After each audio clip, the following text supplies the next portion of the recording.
अस्सलाम वालेकुम and welcome back to our channel stars with edge K. आज का जो सेशन है वो एक स्पेशल एपिसोड है और हमारे आज के इस सेशन का टॉपिक है cleft lip and cleft palate. We hope कि ये इन्फॉर्मेशन जो इस सेशन के थ्रू आपको मिलेगी वो ज़रूर आपके लिए हेल्पफुल और बेनिफिशियल होगी। हम फ्यूचर में भी ऐसी हेल्पफुल वीडियोस और सेशंस आपके लिए लाते रहेंगे। सो आपसे यही रिक्वेस्ट कि हमारे चैनल को ज़रूर सब्सक्राइब कर लें और बेल बटन को भी प्रेस कर दें। इसके अलावा अपने आसपास दीगर पेरेंट्स तक इस इंफॉर्मेशन को ज़रूर शेयर कीजिए। हो सकता है आपका एक शेयर किसी के लिए बेनिफिशियल साबित हो। चलते हैं आज के सेशन की तरफ। आज के सेशन में हमें इस्लामाबाद से ज्वाइन किया है डॉक्टर हजरतुल्लाह औरकज़ई ने, जो कि कंसल्टेंट पीडियाट्रिक सर्जन है और 19 इयर्स ऑफ एक्सपीरियंस हैं। बहुत सी जगहों पे सर्विसेज दे रहे हैं including NIRM Islamabad and life care hospital Islamabad as well.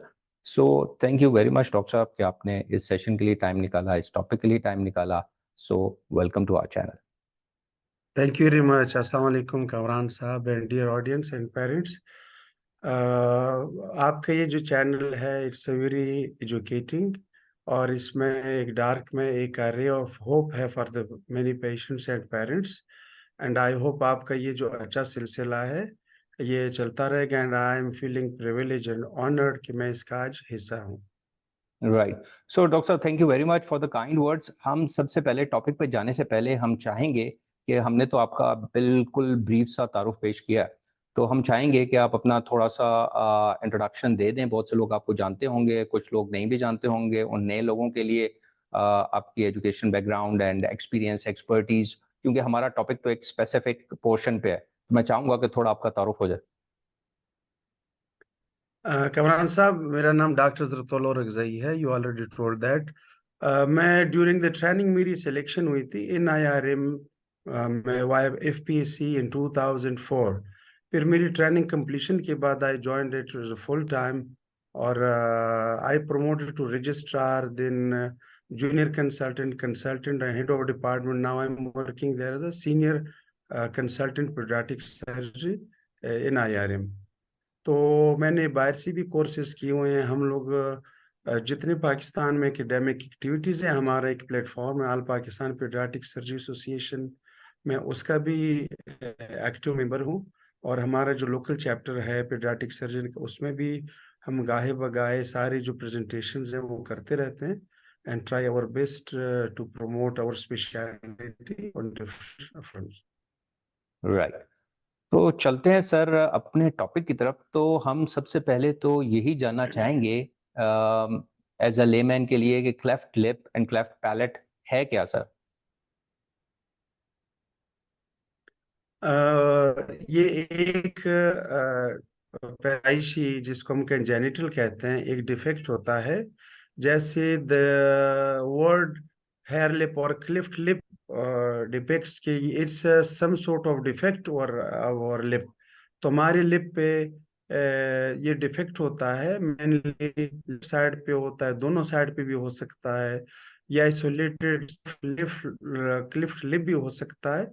And it's sometimes associated with cleft palate that may be of variable defects. हम्म। तो ये इसका बहुत विजिबली एक डिसफिगरिंग चीज होती है और लाइफ लॉन्ग पेशेंट्स के जो फंक्शन है, जो लाइफ है, उसको बहुत बुरी तरह मुतासिर करने वाली एक पैदाइशी नुक्स है। हम्म। तो इसके साथ ये जो क्लेफ्ट लिप और पैलेट है, इसके साथ क्या प्रॉब्लम्स एसोसिएटेड हो सकते हैं? जैसे जिस तरह हमने सुना है कि स्पीच के भी इश्यूज होते हैं और स्वेलिंग के भी इश्यूज हो सकते हैं। तो किस किस्म के इश्यूज होते हैं अगर इसको एड्रेस ना किया जाए? बहुत अच्छा क्वेश्चन है कमरान साहब आपका। इसमें से starting from the first cry of a child, may be irrespective of her gender, whether it's male और फीमेल, जब पेरेंट्स देखते हैं कि हमारा बेबी है, अदरवाइज ही और शी इज नॉर्मल, लेकिन उसका तो पूरा लिप ही कटा हुआ है, और वो वाली प्रॉब्लम अभी वो इस सकते में होते हैं कि जब उन्हें पता चले कि हमारा जो बेबी है ही और शी इज अनएबल टू सक, तो दूध भी नहीं पी सकता। तो वो हम्म। प्रॉब्लम उस वक्त से स्टार्ट होती हैं। बेबी को प्रॉब्लम, पेरेंट्स को प्रॉब्लम, फिर यंग पेरेंट्स होते हैं, हमारा जो सोशल सोशल हमारा इन्वायरमेंट है वो भी इतना स्ट्रांग नहीं है, तो बहुत सारे सोशल में से आता है कि पेरेंट्स जो ग्रैंड अनफॉर्चुनेटली जो उसके ससुर सास होते हैं, दूसरे फैमिलीज होती हैं इलिटरेट, वो उन पे स्टिग्मेटाइज करते हैं मदर को कि आपके गुनाहों की वजह से। तो उस वक्त से ये प्रॉब्लम शुरू होता है, फिर वो चलता रहता है।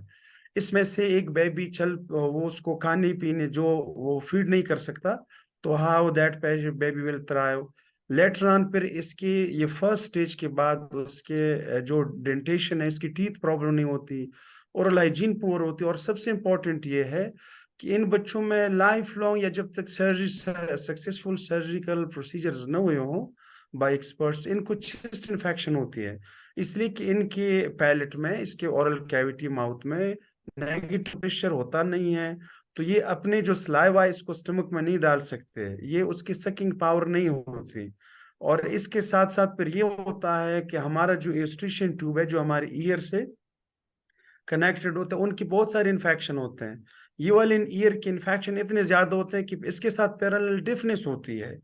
तो इसके जस्ट आप काउंट करते जाएं, इसके फ्रॉम टॉप टू इसके वो चीजें होती हैं, इश्यूज हम्म। इसके साथ एसोसिएटेड। तो डॉक्टर साहब, ये होने की वजूहात क्या है, वो रीजंस क्या है इसके पीछे कि ये होता है? डिफरेंट रीजंस हैं। लकीली हमारे सेटअप में, जैसे इफ मदर इज अल्कोहलिक, वो कोई नशावर चीजें यूज करती हों और स्मोकर हो, तो उनमें से उन मदर्स में होती हैं। हमारे सेटअप में चूंकि हम लोग बहुत बैकवर्ड हैं इस मेडिकल साइंसेज में, हम टू द पॉइंट वो इसका जो ट्रिगरिंग पॉइंट है वो नहीं आइसोलेट कर सके हैं। इवन डेवलप्ड कंट्रीज में भी नहीं है कि ये जी एग्जैक्टली ये वाला पॉइंट है। हम्म। लेकिन जैसे ये वाला पॉइंट है, टेराटोजेनिक ड्रग्स होती हैं, सेल्फ मेडिकेशन मदर्स करती हैं, जी ये ताकत की गोली आप इसको लें, वो वाली ड्रग्स जो आम दिनों में यूज करनी चाहिए या नियरली इनएविटेबल, जो नागजीर होती हैं एक अच्छी सेहत के लिए एक मदर की, फर्स्ट ट्राइमेस्टर ऑफ लाइफ जब प्रेगनेंसी हो जाती है, उसकी जो फर्स्ट 3 मंथ्स होते हैं, इसमें से अननेसेसरी मेडिकेशन नहीं करते। फर्दर हम्म। एक वजह उसकी जो मेन हमारे सिस्टम में सबसे ज्यादा है, इसीलिए मैं इसको लास्ट में वो कर रहा हूँ, वो फॉलिक एसिड रिलेटेड डिफिशिएंसी है। सार कंट्रीज में ये एक इंटरनेशनल प्रोटोकॉल है कि जितनी भी सार कंट्रीज हैं, you know that Bhutan, Pakistan, India hmm. Etcetera, ये वाले जो है हम लोगों के, हमारी बेकरी के आइटम्स, हमारे जो आटा है, इसमें से भी फॉलिक एसिड होनी चाहिए। तो एक फॉलिक एसिड की deficiency is directly related to this cause, और उसकी वजह से जो दूसरी मुश्किलात है स्पाइना बाइफिडा वो भी होती रहती हैं। तो timely take of these folic acid और taking consultation from expert gynaecologist before conception, जब प्रेगनेंसी से पहले हो, और प्रेगनेंसी होते ही उसके पास जाना चाहिए। करीब में सारे लोगों को प्राइवेट नहीं जाने की जरूरत है, हमारे बड़े state of the art hospital हैं, गवर्नमेंट के पिम्स पॉली क्लिनिक है, दूसरी जगह हैं। एनी लेडी डॉक्टर हो जो फैमिली में होते वो गाइड कर सकती हैं कि कौन सी हम्म। मेडिसिन लेनी, अननेसेसरी मेडिकेशन न करें। तो इसको प्रिवेंट करने के लिए, जैसे आपने कहा कि फॉलिक एसिड और इसके अलावा जो अननेसेसरी मेडिकेशन है खुद से की जाने की, वो उसको अवॉइड करना चाहिए। इसके अलावा कोई और एडवाइस देना चाहेंगे आप पेरेंट्स? पेरेंट्स को बहुत विजिलेंट रहना चाहिए। जितनी भी लोग हैं हमारे सोसाइटी में, इन लोगों को बिफोर कंसेप्शन और just after the conception, in first month जो है, उनको एक गायनेकोलॉजिस्ट के साथ उसको कंसल्टेशन करनी चाहिए होती है। तो this is will play a key role in the management of the care. Hmm. अच्छा डॉक्टर साहब, इसके बारे में हमें थोड़ी आपने इन्फॉर्मेशन तो दे दी कि ये क्या होता क्या है और कैसे हो सकता है, रीजंस क्या है कॉजेज का।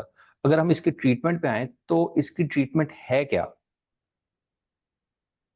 ये एक, जैसे हम डिस्कस कर चुके हैं कि एक पैदाइशी नुक्स होता है, कंजेनिटल एबनॉर्मेलिटी है, इसकी ट्रीटमेंट को rather we use the word management, कि हमें कैसे करना चाहिए।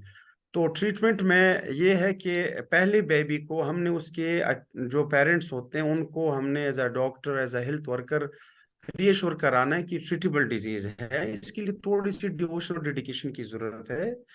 कोई ऐसी चीज नहीं है जिसका कोई हल ना हो। तो फर्स्ट ऑफ ऑल उसके लिए जो सोशल रिलेटेड इश्यूज हैं उन पे एड्रेस करना है।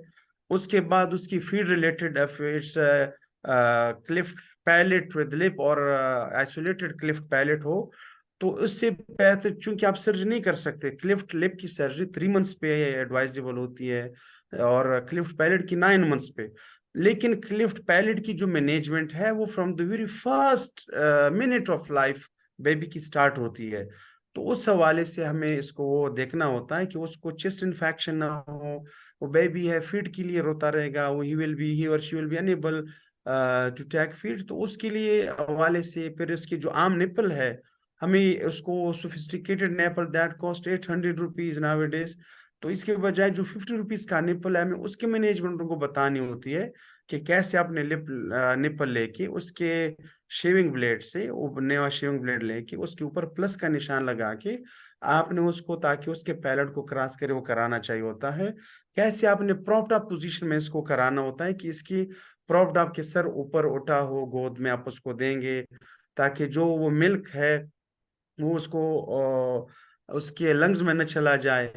एक हम पेरेंट्स को कराते हैं कि थोड़ा सा आपका खर्च होगा, नियरली 500, आप ब्रेस्ट पंप ले लें, आप इसकी मदर जो है उसका जो मिल्क है बहुत इंपॉर्टेंट है, उससे आप निकाल के उसको वो फीड कराने की कोशिश करेंगे, तो मदर को भी अच्छा फील होगा और इसके चार जो खर्च अखराजात हैं इम्पोर्टेड और फार्मूला मिल्क के, वो भी बचे रहेंगे। और हम्म चेस्ट की इन्फेक्शन इस प्रॉपर पोजीशन से वो भी इसका होता है। फिर इसके बाद जो मैनेजमेंट में है कि आप इनको, जो एफोर्डिंग लोग होते हैं तो वो ऑब्चुरेटर यूज कर सकते हैं। इसके लिए क्लिफ्ट लिप की डिफेक्ट को कम करने के लिए हम जितने भी पेशेंट्स आते हैं न्यूनेटल एज में, first day, first week, first month में, हम उनको लिप के ऊपर एक स्टिकिंग लगाना सिखाते हैं। एक बटरफ्लाई बना के उसको डेमोन्स्ट्रेट करते हैं एक रोल से। मीपोर एक 400 रुपीज का पूरा रोल आता है कि वो एवरी सेकंड डे उसको वो कराते रहें। फिर उसको रेडी करते हैं उसकी चेस्ट का ख्याल रखते हुए 3 to 4 मंथ्स पे लिप के लिए सर्जरी, और फिर 9 मंथ्स पे इसकी जो फर्स्ट सर्जरी होती है वो 9 मंथ्स पे की जाती है। और आफ्टर द सर्जरी फिर उनको जो दूसरी होती हैं कि हम इसको स्पीच थेरापी के साथ ऑलरेडी हम इन कंटेक्ट होते हैं, तो उनके पास फिर हम इसको और डेंटिस्ट को और इनको एक दफ़ा विजिटिंग करानी होती है। हम्म। तो जैसे आपने कहा कि 3 मंथ्स पे और 9 मंथ्स पे डिपेंडिंग के क्या प्रॉब्लम इशू है क्या, तो इसके बाद भी क्या ये एक टाइम ही सर्जरी होती है या मल्टीपल सेशंस भी रिक्वायर्ड हो सकते हैं? इसके बारे में भी जरा थोड़ा क्लैरिफाई कीजिएगा। Again very important question. इसके जो जिसको पूरे इसका इमाम समझा जाता है क्लिफ्ट लिप और पैलेट की सर्जरी को, उसका नाम मिलार्ड है। तो हम्म उसका जो अपना बेसिक जो बुक है, तो उस बुक में उसने एक पेशेंट दिखाया है हम जैसे लर्नर के लिए, कि ये आप लोग, ये पेशेंट और इस पेशेंट में just guess how many surgery has been done procedure for on this particular patient. तो हम्म ऐसे वो गेस करते होते हैं। तो जैसे हम लोग जो है कि जी हमारे यहाँ तो एक ही सर्जरी, पेरेंट्स और डॉक्टर कहते हैं कि बस वंस ही हो, दोबारा हो ही नहीं। तो उसने उस एक पेशेंट को कराया हुआ कि 17 प्रोसीजर उसके लिप के हुए, 17 प्रोसीजर्स। हम्म तो ये पहला प्रोसीजर 3 मंथ्स पे लिप के लिए होना चाहिए।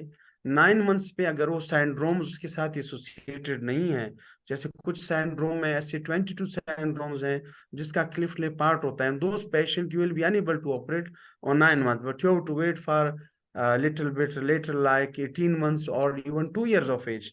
तो आपने उसको करानी होती है। अदरवाइज नॉर्मल पेशेंट्स आप 9 मंथ्स पे जाते हैं तो ये कभी भी फर्स्ट सर्जरी नहीं होती। इसमें से दूसरी सर्जरी हो सकती है, क्लिफ पैलेट में लिंथनिंग की सर्जरी होती है, और फिर बाद में होती है फेरेंजियोप्लास्टी होती है, उसमें डायनामिक और ए डायनामिक पार्ट होता है। तो उसमें से जो हमारा फेरिंग से पीछे जो हल्का एरिया होता है वहां से एक फ्लैप लेते हैं। ये कंटिन्यूअस प्रोसेस है, आपने अपने डॉक्टर के साथ आपने एक कनेक्शन में रहना होता है, फॉलो अप में रहना होता है। May be that in 3 months और 6 मंथ और 9 और 1 year, लेकिन आपको कराना होता है इसके लिए। हम्म। अच्छा डॉक्टर साहब, आपने कहा कि जब वंस के सर्जरी हो जाती है, चाहे वो एक सेशन हो, 2 सेशन हो, क्या रेशो है कि उसके बाद स्पीच थेरेपी सेशंस या स्पीच थेरेपिस्ट की जरूरत ऑलमोस्ट 100% केसेस में चाहिए होती है या इसमें भी कुछ वेरिएशन है? लिफ्ट पैलेट के हर एक पेशेंट में इट्स मैंडेटरी, ये जरूरी है 100%।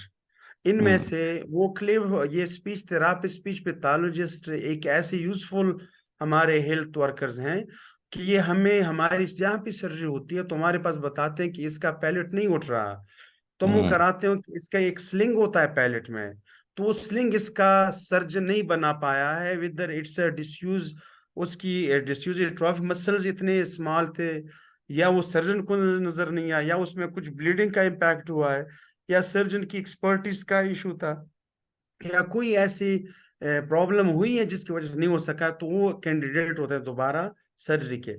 तो हम स्पीच थेरापिस्ट जो हैं हमारे एक पेशेंट्स के एक आईना भी होते हैं, वो हमारी सर्जरीज को असिस्ट करते हैं और उसका वो उसको फंक्शनल लाने के लिए बहुत पिवटल रोल प्ले करते हैं। तो it's mandatory in those patients जिसको क्लिफ्ट पैलेट होता है। राइट। अच्छा डॉक्टर साहब, पेरेंट्स के दो क्वेश्चन है, आपने शायद कुछ आंसर दे भी दिया है, लेकिन मैं फिर भी चाहूंगा कि अगर कोई चीज एड्रेस होना रह गई हो तो आप कर सकते हैं। पहला क्वेश्चन ये है कि what combinations can be present when we talk about cleft lip and cleft palate, can they occur separately and collectively as well? आप शुरू में भी कुछ आंसर दे चुके हैं, अगर आप मजीद कुछ इसको जी जी, क्लियर करना चाहें। इस क्वेश्चन को मैं अगर थोड़ा सा कराने की कोशिश कि हमारी जो क्लिफ्ट लिप है ये आइसोलेटेड भी होती है, सिर्फ क्लिफ्ट लिप हो सकता है, ये यूनिलैटरल भी होता है, बायलैटरल लेफ्ट साइड पे ज्यादा होता है, तो उसकी फिर अलग वेरिएशंस होती है कि वेदर इट्स यूनिलैटरल है, कंप्लीट या इनकम्प्लीट है। तो ये इसके साथ फिर ये आया whether it is associated and connected with cleft palate, complete है कि नहीं है। तो हमारे पास इसकी हम लोग इसको ऐसे डिफाइन करते हैं, क्लासिफिकेशन होती है इसकी कि ये क्लासिफिकेशन में फॉल करता है, ये क्लासिफिकेशन में फॉल करता है। एक इस क्वेश्चन को तो मैं ये समझा हूँ कि ये क्लिफ्ट लिप जो है ये क्लिफ्ट पैलेट के साथ भी होता है, क्लिफ्ट पैलेट हम्म आइसोलेटेड भी होता है। हम्म क्लिफ्ट पैलेट के फिर दो पार्ट्स हैं, हार्ड एंड सॉफ्ट। तो सिर्फ सॉफ्ट पैलेट भी हो सकता है बास पेशेंट में, lip normal, hard palate normal. Hard palate जैसे नेम से जाहिर है कि हार्ड होता है। सॉफ्ट पैलेट में मसल्स होते हैं, 5 मसल्स का ग्रुप होता है सॉफ्ट जो बनाते हैं, तो उसमें से सिर्फ ब्रीच होती है।